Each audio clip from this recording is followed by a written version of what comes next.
Good morning, my fellow Carning. Meron naman tayong dinadiagnose dito. Honda CR-V na-install sa highway. Engine won't start. Since sabi ng customer na ubusan ng engine oil, check natin kung sis yung makina, kung umiikot. So ikot lang natin yung crankshaft. Natin ikot ng manual yung crankshaft.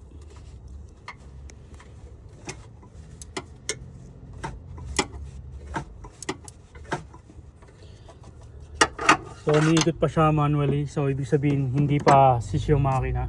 Ano ba yung kailangan ng makina para mag-start? Una-una, good compression, good fuel, good spark, and kailangan nasa timing yung camshaft and crankshaft.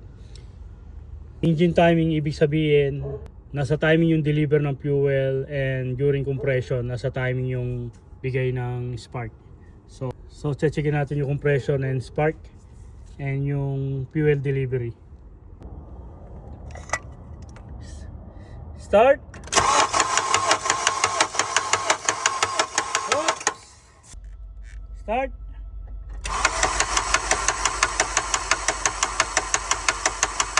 Up. Start.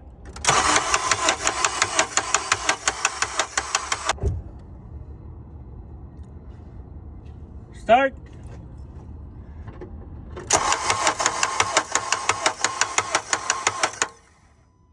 So okay yung compression niya and meron siyang spark. Since may naririnig tayong ingay upon cranking, bubuksan natin tong valve cover. Double check natin yung condition ng timing chain and yung valve timing. Yeah, start.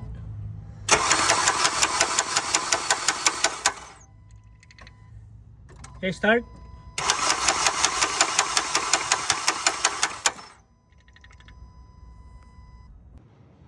Inikot natin yung crankshaft ng clockwise. Tinapat natin yung dalawang guhit ng camshaft, intake and exhaust. Then naka-up tong arrow. Then dapat nakatapat yung timing mark doon sa crankshaft pulley.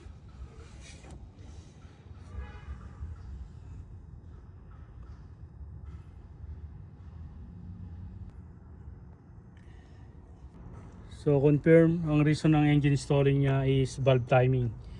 Nag-fail yung tensioner kaya nawala siya sa timing.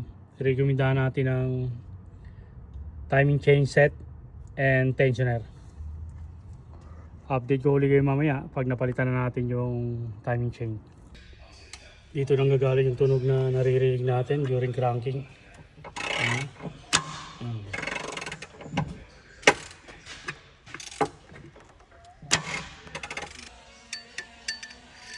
Okay, naka-top dead center yung piston number 1 natin.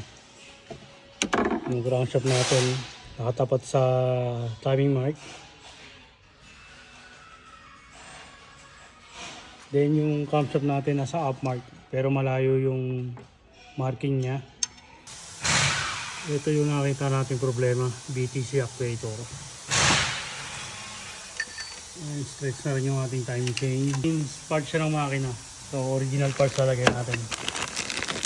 OEM Honda part. OEM lahat yan. Palitan natin ang BTC actuator, timing chain, kasabay na rin yung tatlong guide. Kaya at ang ating tensioner.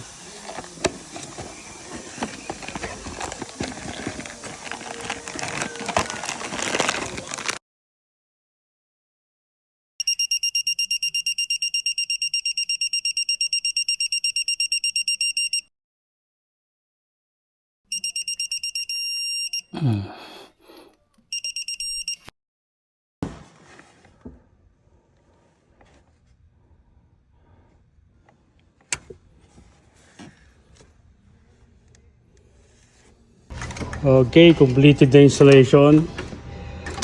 Try natin. Okay, start.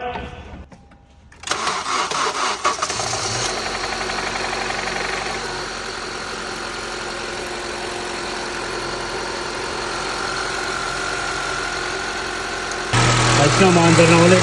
Buti na lang, hindi na benso ang valvula. Ay, na-survive pa. Palitan lang ng timing chain saka dito siya. Okay na to, tawagan mo na mayari.